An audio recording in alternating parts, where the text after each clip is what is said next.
Hello everyone, my name is Aditya Malik. मैं आप लोगों का स्वागत करता हूँ प्रैप शॉट में। इससे फर्स्ट वीडियो अगर आपने नहीं देखा, पहले टाइम एंड वर्क की फर्स्ट वीडियो देखी हम लोग ने चैनल पे डाला हुआ है। आपको वहाँ से बेसिक कॉन्सेप्ट समझ आएगा कि टाइम एंड वर्क क्या है। उसके बाद आपको अगर ये वीडियो आप कंटिन्यू करते हैं तो ज़्यादा समझ आएगा। अगर आप पहले से टाइम एंड वर्क की नॉलेज रखते हैं तब आपके पास बेटर है, आप कंटिन्यू कर सकते हैं।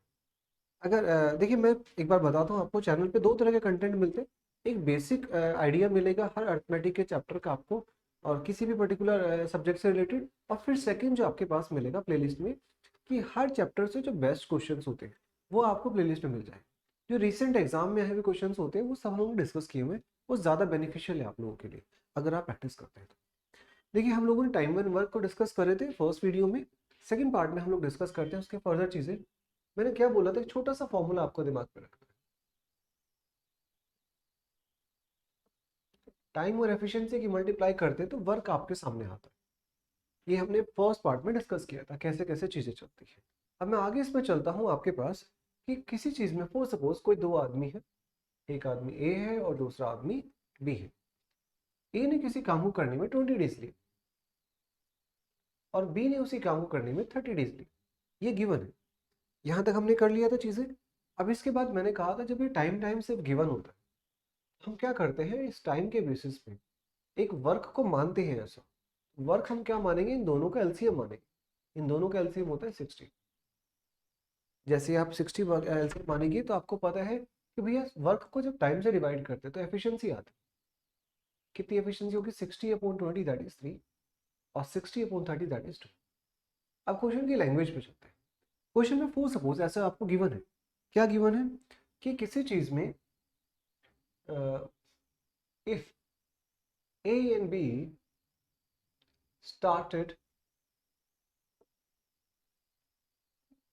वर्क, या फिर मैं कहूँ A started the work, A started the work and they are working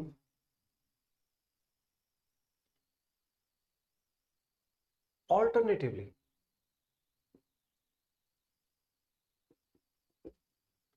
alternatively मतलब होता है कि एक दिन ए काम कर रहा है, फिर सेकंड डे किसका नंबर है, बी का काम। थर्ड डे फिर से ए आ जाएगा, फिर उसके बाद कौन आएगा, फिर से आपके पास ए आ जाएगा। तो ऑल्टरनेटिव काम कर रहे हैं। एक दिन ए किसने स्टार्ट किया, पहले ए से स्टार्ट। तो आपको निकालना है find the time to complete the work. आपको वर्क को कंप्लीट करने में कितना टाइम लगेगा। इस वर्क को अगर हम लोग कराए किससे, अगर ए और बी से ऑल्टरनेटिवली कर पाए तब आपको कितना टाइम लगेगा। तो बेसिकली क्या करना है, जैसे अगर मैं कहूँ आपसे कि सबसे पहले ए से स्टार्ट करो, तो ए अपनी एफिशिएंसी से, एफिशिएंसी क्या है उसकी 3। तो ए ने काम स्टार्ट किया, फिर आपके पास बी आ, फिर आपके पास ए आएगा, फिर नेक्स्ट बी आएगा, फिर ए आएगा, और फिर बी आएगा, और ऐसे ही सीक्वेंस चलता है। कब तक, जब तक काम खत्म नहीं होता।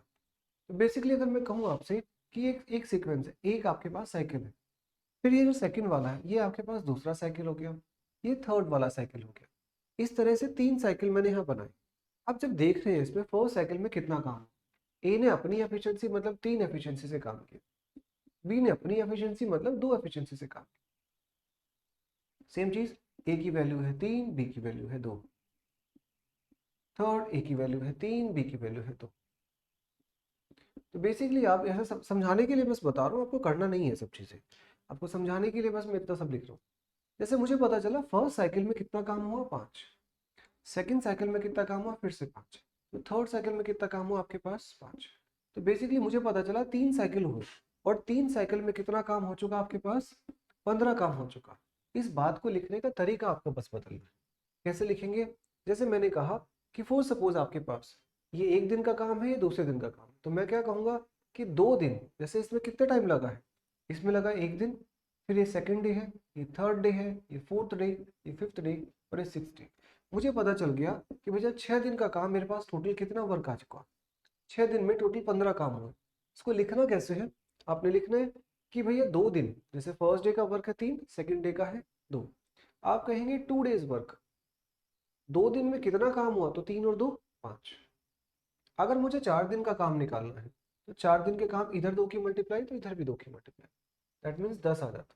अगर मुझे 6 दिन का काम निकालना है, बेसिकली 6 का क्या होगा, इधर भी 3 की मल्टीप्लाई, इधर भी 3 की मल्टीप्लाई, 3 दूनी 6, दैट इज 15। इस तरह से समझ रहे हैं बात को। अब आपने करना क्या है, आपने क्या करना है, आपने बेसिकली इस तरह से निकालना है, जैसे टोटल 15 दिन का मैं काम निकाल, 15 से तो हमें कोई काम नहीं है, हमें निकालना है 60 वर्क। तो बेसिकली 60 के आसपास पहुंचना। 60 के आसपास कैसे पहुंचोगे, जैसे अगर मैंने इसमें किस चीज़ की मल्टीप्लाई करे ताकि 60 के आसपास पहुंचे, एग्जैक्ट में नहीं पहुंचना, पहले 60 के आसपास पहुंचना। तो अगर मैंने 12 × 5 किया होता तो 60 हो जाता, लेकिन मैं क्या करूंगा, उसको 11 × 5 करूँ।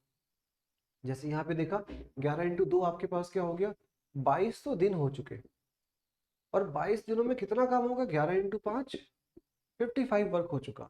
अब जो है आपके पास, जैसे इसमें तो सिंपल है, मैं 12 × 5 करता तो भी आ जाता, लेकिन ये आगे काम आएगा। आपने पूरे पूरे 60 काम नहीं करवाने, ये 60 वर्क करवाने ना, उसके आसपास पहुंचना है। तो आसपास पहुंचने के लिए 11 × 5 किया मैंने, 11 × 5 का मतलब हो गया 55, उसके आसपास पहुंच गए। अब एक एक दिन का काम करवा लो। जैसे अगर नेक्स्ट डे काम होगा, भाई साइकिल चल रहा है, जब साइकिल खत्म होता है तो नंबर किसका आता है, ए का। साइकिल खत्म होता है, नंबर किसका आता है, ए का। तो ये जो 12 11 साइकिल हो चुके, इसके बाद नंबर किसका आएगा, फिर से ए का। ए कितना काम करेगा, 3। तो एक दिन में फिर कितने काम होंगे, 3 काम होंगे। तो टोटल आपके पास 22 + 1 23 दिन लगे, और 55 + 3 आपके पास कितने वर्क हो चुके, दैट इज 58 वर्क हो चुके। इसके बाद फिर से आप आगे चलेंगे, कैसे चलेंगे, फिर एक एक दिन करेंगे। जैसे अगले दिन का वर्क जोड़ेंगे, 22 में 1 जोड़ा तो दिन कितने हो गए आपके पास, 24 दिन। और इधर एक दिन में कितना काम करेगा, ये 20 से करवाना है, तो आपके पास 2 वर्क, ये हो जाएगा 60। तो टोटल आपको पता चल गया कि 24 दिन में कितने काम होते हैं, 60। अब मैं इसको बताने के लिए ऐसा भी लिख सकता था कि भैया भैया पे सीधे मल्टीप्लाई कर दिए, कि 12 × 5 60 हो गया, 12 दूनी 24, सीधा 24 दिन में आ गया। लेकिन वो नहीं सीखना आपने, आपने सीखना करना वही है, लेकिन चीज़ों को समझना है कि ज़रूरत क्या पड़ती है। आपको ज़रूरत पड़ेगी कि हमें पूरा नहीं निकालना होता। जब नेगेटिव एफिशिएंसी की बात आने लगेगी तब आप इसको ज़रूरत पड़ेगी कि हम लोग क्या करते हैं, इसके आसपास पहुँचते, 60 पे नहीं जाना, 60 के आसपास जाना है। अगर 5 की मल्टीप्लाई 12 में कर देते तो 60 आ जाता, लेकिन एक कम में करो, एक कम में करने के बाद फिर एक एक करके चलो, तब ज़्यादा आपको क्लियर होगा। आगे के हिसाब से जब हम टाइप 5 सिस्टम पढ़ेंगे तब भी आपको नेगेटिव एफिशिएंसी में बहुत ज़्यादा ज़रूरत पड़ती है। समझ की बात को, ये सब समझाने के लिए था, ये सब नहीं करना। तो तुरंत आपको दिखा चीज़ें, क्या दिखा, कि भैया किसी चीज़ में अगर आपके पास, आपने देखा यहाँ से कि भैया 2 साइकिल बनाने, ए और बी का है आपके पास, तो ऑल्टरनेटिवली काम करवाना है। तो 2 दिन में जो काम हो रहा है, 2 डेज का जो वर्क है वो 5 वर्क है। अब इसके आसपास पहुंच गए, किसकी मल्टीप्लाई करेगी, आसपास पहुंच, 11 की मल्टीप्लाई करी 55 काम होंगे, 11 की मल्टीप्लाई करी दिन हो गए 22, 22 दिन का वर्क हो चुका। अब एक एक करके चलना है। अब एक काम करेगा आपके पास, एक दिन लेगा, तो वर्क कितने होंगे, 3। फिर नेक्स्ट डे काम करेगा तो वर्क कितने होंगे, 2, क्योंकि फर्स्ट डे काम करेगा ए, फिर करेगा बी, तो ये ए का काम है, ये बी का काम। टोटल 24 दिनों में आपके पास 60 काम हो जाएंगे। अब जरूरत कहाँ पड़ती है इसकी आपके पास, जैसे मैंने कहा, फॉर सपोज एक और एग्जांपल ले लेता हूँ मैं, 3 लोगों का ले, जैसे ए बी सी ले लिया मैंने, 3 आदमी है ए बी सी, और सी का सिंपल ले लेते, चलो सी किसी काम को 10 दिन में करते हैं, एलसीएम 60 ही आएगा, एफिशिएंसी बस बदल जाएगी इसकी, सी की कितनी आ जाएगी, वो 6। पता चला आपको, ये 20 दिन, ये 30 दिन, ये 10 दिन, तीनों का एलसीएम कितना होता है, 60। तीनों के एलसीएम के बेसिस पे एफिशिएंसी निकालते हैं। ए की एफिशिएंसी 3, बी की एफिशिएंसी 2, और सी की एफिशिएंसी आपके पास 6 आ जाए। 60 को 10 से डिवाइड करेंगे 6। अब वही सेम चीज़ है कि ए और बी ने ए ने काम स्टार्ट किया, और उसके बाद उन्होंने ऑल्टरनेटिवली काम किया। ऑल्टरनेटिवली काम करने का मतलब है कि पहले ए करेगा, फिर बी करेगा, और फिर थर्ड डे सी करेगा। इसका मतलब आप निकाल सकते हो कि भाई 3 दिनों में काम कितना हो, अपने साइकिल बनाना है। ये जो 3 डेज का वर्क हुआ वो यहाँ पता चला, 3 2 5 और 6 11, 3 दिन में आपके पास 11 वर्क हो चुका। अब काम तो आपने करवाने कितने हैं, 60। तो आप क्या करेंगे, इसके आसपास पहुंचो, तो आप लोग क्या करेंगे, 5 की मल्टीप्लाई कर दो। अगर 5 की मल्टीप्लाई यहाँ करी तो इधर भी कर दो, 5 × 3 कितना होता है आपके पास, 15। ये 15 डेज का वर्क आ जाएगा, कितना, 11 × 5 दैट इज 50। 15 दिन में आपके पास 55 काम हो चुके। अब एक एक करके आप चलना स्टार्ट करो, एक एक चलेंगे, मतलब अगले दिन का काम आपने जोड़ना। अगले दिन कौन काम करेगा, जब साइकिल शुरू होता है तो 3 काम ए से करवाना। इसके बाद 55 3 58 हो चुके, काम तो 60 करवाने, फिर एक दिन का और काम करो। जब एक दिन काम करेगा तो नंबर किसका आया अभी? जब आप तीनों को जोड़ेंगे 55 3 और आपके पास आएगा 60। दिन कितने हो गए? 15 और 2 17। बेसिकली आप कहेंगे कि 17 डेज में कितना काम हो चुका, टोटल वर्क हो चुका, दैट इज 60। जो टोटल टाइम लगेगा वो लगेगा आपको 17 डेज। अगर ऑल्टरनेटिवली काम कर रहे हैं ABC तो तीनों को कंप्लीट काम करने में टोटल टाइम लगेगा दैट इज 17 दिन। आता कैसे? आप ऐसा नहीं कर सकते कि भैया मेरे पास ही आ गया कि 3 दिनों में 11 वर्क आ चुके। जैसे अगर मैंने गलती से 6 से मल्टीप्लाई कर दिया होता तो दिन आ जाते आपके पास 18। काम कितना हो जाता? 11 इंटू 6 66। अब वर्क ही नहीं है 66, वर्क तो आपके पास टोटल ही 60 है। तो एक कम पे चलते हैं।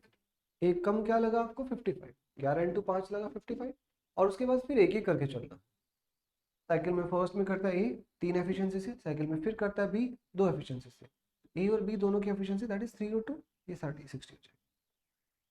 ठीक है, आई गेस ये चीज समझ आई होगी।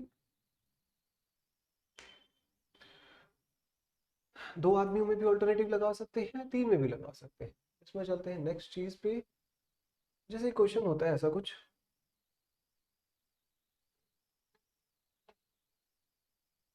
वो सपोज मैं अगर क्वेश्चन में गिवन हो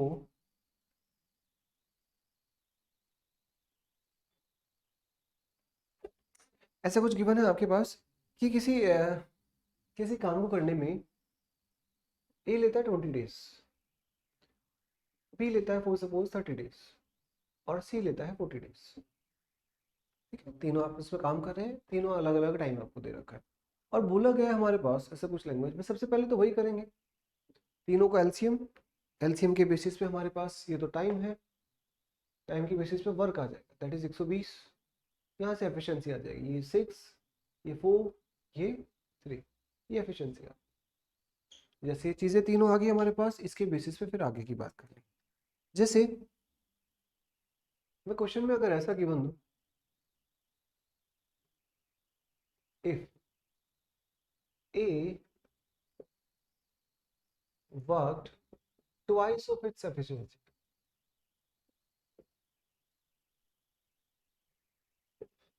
B worked half of its efficiency. A ने क्या किया? अपनी एफिशिएंसी से दुगनी एफिशिएंसी से काम करना शुरू कर दिया। बी ने क्या किया? अपनी एफिशिएंसी से आधी एफिशिएंसी से काम करना स्टार्ट कर दिया। And C worked 1/3 of his efficiency. C ने क्या किया? अपनी एफिशिएंसी के 1/3 पार्ट से करना स्टार्ट किया। Then find the time.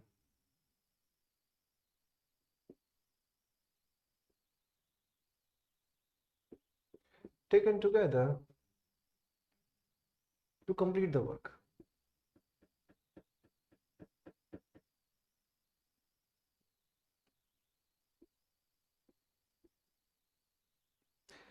क्या है आपके पास क्वेश्चन में? ABC तीन आदमी है, तीनों की एफिशिएंसी हमने निकाल ली क्वेश्चन के डेटा के अकॉर्डिंग।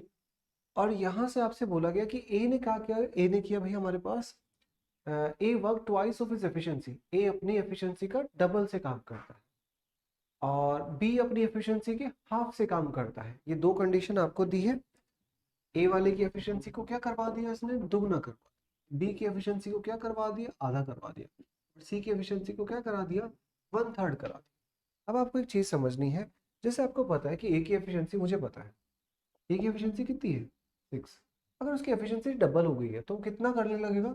उसकी एफिशिएंसी बन जाएगी 12, दुगना हो गया। बी की नॉर्मल एफिशिएंसी मुझे पता थी कितनी है, बी की नॉर्मल एफिशिएंसी से लिखी है यहाँ पे 4। ये फर्स्ट वाली थी, ये सेकंड वाली। बी की नई एफिशिएंसी बी डैश, ये कितना हो जाएगा आपके पास? इसने हाफ कर दी तो 4 का हाफ हो जाएगा, तो आपके पास नई एफिशिएंसी 2। अब थर्ड चीज आपके पास सी है। सी की पहले एफिशिएंसी 3 है, अब वो 1/3 एफिशिएंसी से करने लगा। सी का 1/3 क्या होता है आपके पास? That is 1। सी की नई एफिशिएंसी कितनी हो जाएगी? 1। ये बात को समझना था बस कि भैया ए की एफिशिएंसी पहले 6 थी तो डबल कर दी, अब 12 बन गई। बी की एफिशिएंसी पहले 4 थी, अभी हाफ करने लगे तो 2 से करने लगे। सी की एफिशिएंसी 1/3 से करने लगे, सी की पहले 3 थी, 1/3 से करेगा तो 1 से करेगा। तो बेसिकली आपको पता चला 12 2 14 और 1 15। तो तीनों की अगर एफिशिएंसी मिलाओगे तो 15 एफिशिएंसी से कितने काम करवाने हैं आपने? अपने काम करवाने 120। टाइम निकालने के लिए यही तो होता है हमारे पास, टाइम होता है that is work upon efficiency. जैसे वर्क अपॉन एफिशिएंसी आपको दिखी, आपको वर्क तो पता है कितने करवाने, 120 काम करवाने किससे हैं? ए बी सी तीनों से करवाने, लेकिन नई एफिशिएंसी, हमने नई एफिशिएंसी निकाली दैट इज 15। तो 15 × 120 दैट इज 8 डेज।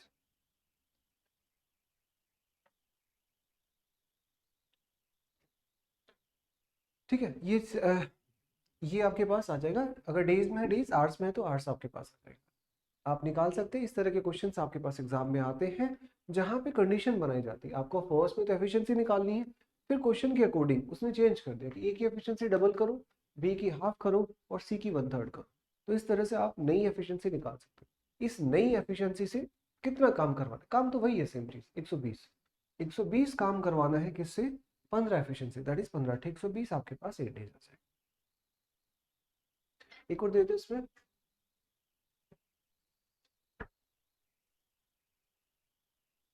ऐसे बोला होता, ए ने अपनी एफिशिएंसी को हाफ कर दिया, A worked half of his efficiency, B worked twice of his efficiency. B ने ट्वाइस कर दी, ए ने हाफ कर दी और सी का 1/3 छोड़ देते। ठीक, तो आपको पता है कि भैया क्या हमारे पास पहले ए की एफिशिएंसी 6 थी, हाफ कर दी तो 3 एफिशिएंसी से करते हैं। बी की पहले 4 थी, अभी डबल कर दी तो 8 एफिशिएंसी से काम करने लगा। सी का 1/3 हमने अभी भी निकाला था, 1/3 से करने लगा, मतलब इसका 1/3 दैट इज 1/6। तो 8 3 11 और 1 12। इसका मतलब आपको पता चला इस 12 एफिशिएंसी से, एफिशिएंसी डिवाइड करते हैं, काम कितने करवाने, वर्क करवाने 120। किससे? इस नई एफिशिएंसी से। नई एफिशिएंसी कितनी है आपके पास? 12। टाइम कितना लगेगा? 10 डेज। समझ पा रहे हैं बात को? पहले हमने किया ऑल्टरनेटिवली चीजें, और सेकंड में किया हमने कि किसी भी तरीके से ऐसे आपके पास क्वेश्चन की लैंग्वेज के बेसिस पे होता है, A work half of his efficiency ऐसे से करके देता है। इसको चेंज कर सकता है, इसकी जगह पे कह सकता है A work 50% of his efficiency, B worked 200% of his efficiency, and C worked 33 1/3% of his efficiency। अब ऐसे कर सकते हैं, मैंने जो डेटा है उसी को, डेटा को वैसे ही रहने दिया, बस उसको चेंज किया कि जो पूछता है उसमें बस बदल देता है। क्या बदलेगा कि हाफ की जगह पे 50% कह दिया बस। बी के जो ट्वाइस था, ट्वाइस की जगह पे उसको 200% कह दिया। सी का जो 1/3 था, 1/3 की जगह उसको परसेंटेज के टर्म में यूज कर लिया, that is 33 1/3% of his efficiency. आपको क्या निकालना है? टाइम निकालना है इस चीज का, to complete the same work. Same चीज है, आपको पता है 50% का मतलब होता है हाफ, तो 6 को हाफ करा आपने 3। 200% का मतलब 2 गुना होता है, तो 4 को डबल किया तो आपने 8 आ गया। और सी का 33 1/3 का परसेंटेज अगर आपको पता है कि फ्रैक्शन क्या होता है 1/3, तो 3 का 1/3 निकालेंगे तो 1 आ जाएगा। इसी एफिशिएंसी से आपके पास सेम आंसर है। उसको लैंग्वेज चेंज कर देते। अगर मैंने कुछ और डाला होता है, जैसे यहाँ लिखा होता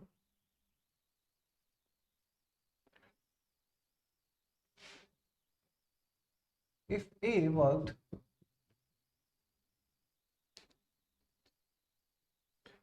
जैसे मैं इसको थोड़ा सा चेंज करूँ, 60% डाल देता हूँ। ठीक है, 60% of his efficiency, A worked 60% of his efficiency, उसने अपनी क्षमता का 60% यूज करना है। बी ने क्या किया? बी ने अपनी एफिशिएंसी का 40% यूज किया,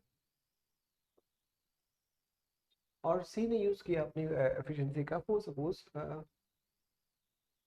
इसको वही छोड़ देते, 33 1/3%। 66 2/3 भी कर सकते हैं, कोई ऐसी बड़ी बात नहीं। बस आपको समझना है चीजें गिवन क्या है। जैसे आपको पता है कि ए ने क्या किया, 60% एफिशिएंसी से काम नहीं करने लगा। ठीक है, तो भैया हमने देखा ए की, पहले मुझे पता था कि इसकी एफिशिएंसी 6 है, अभी उसका 60% से करने लगा। या तो आप निकाल लो मन में, या फिर 60% का मतलब पता होता कि 6 का 60% क्या होता है। जैसे आप काटेंगे इसको 20 से काट सकते हैं, चाहे तो 0 0 काट लीजिए, 6 6 इंटू 36, और 36/10 दैट इज 3.6। बेसिकली ये 3.6 एफिशिएंसी करने लगा। आप चाहते तो यहीं से देख सकते थे, ये 6 है, 60% निकाल दो, 6 इंटू 6 36, एक जीरो आ जाएगी, एक जीरो तो परसेंटेज की कट जाएगी, फिर एक पॉइंट आ जाएगा, 36 का मतलब हो जाएगा 3.6। अब जैसे दिख रहा है 4 इंटू 4, 4 इंटू 4 16 आएगा, एक जीरो तो परसेंटेज की खत्म हो जाएगी, ये जीरो जीरो बचेगा, 4 चौक 16, 16 बटे 10 दैट इज 1.6। तो 4 का 40%, ये जीरो जीरो, 4 चौका 16, 16 बटे 10, वही जो मैं कह रहा था आपसे, 16 बटे 10 दैट इज 1.6। आप यहाँ देख सकते हैं इसका वन थर्ड जो आपने अभी देखा था वो तो चीज वन थर्ड, तो आपके पास वन थर्ड ही वन ही है। तो आपको पता चला कि ए की एफिशिएंसी अभी कितनी यूज करनी है, दैट इज 3.6। बी की एफिशिएंसी अभी कितनी होगी आपके पास 1.6, और सी की एफिशिएंसी आपको पता है कितनी है 1। इनको सम करना है बस, 6 6 12 आपके पास आएगा, 3 2 5 और 1 6, इनको सम करेंगे 6 6 12, इधर से 1 3 4 5 और 1 6, दैट मींस में 6.2 आ जाएगा।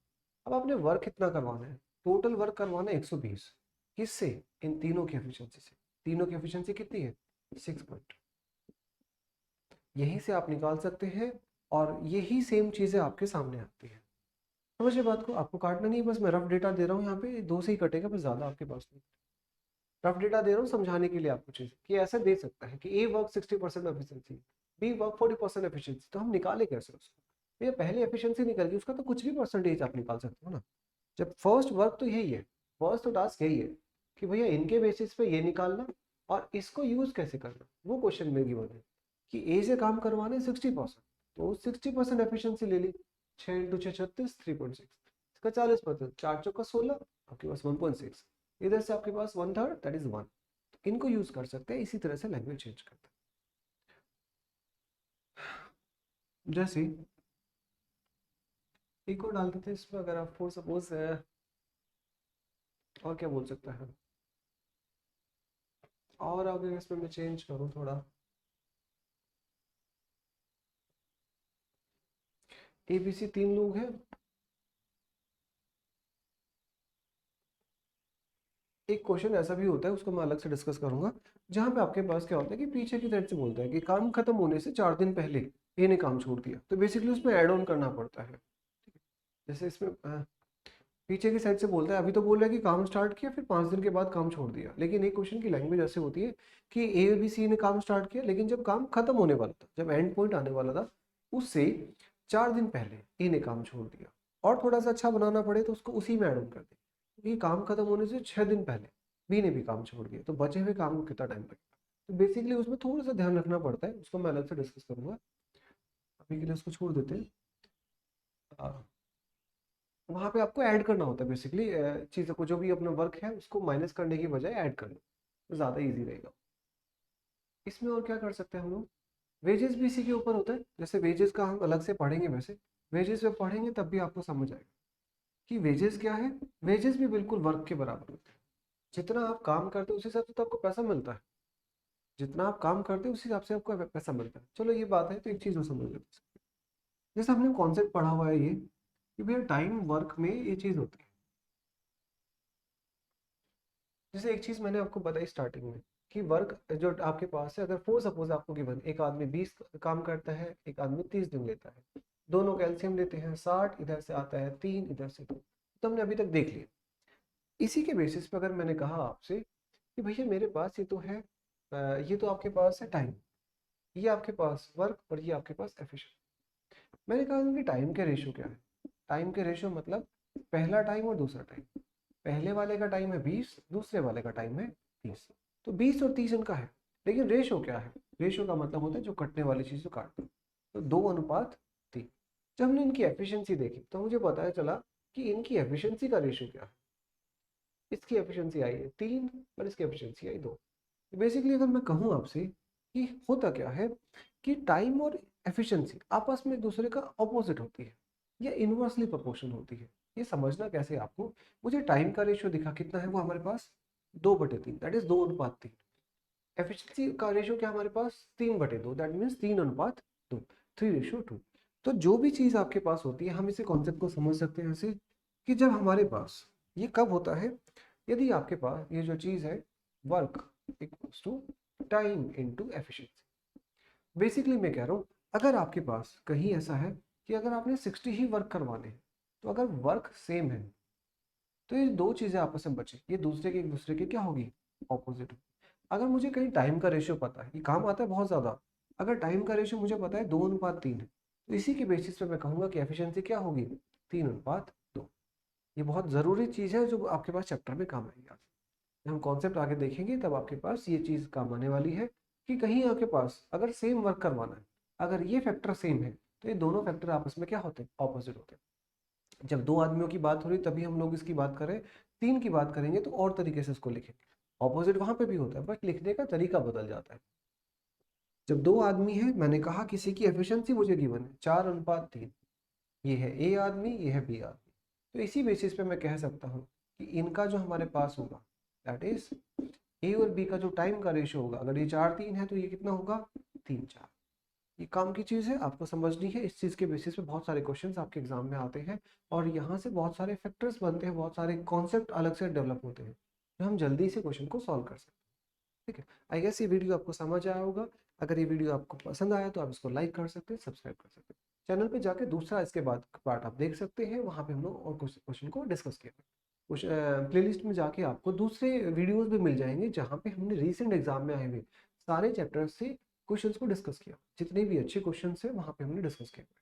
Thank you very much, have a nice day.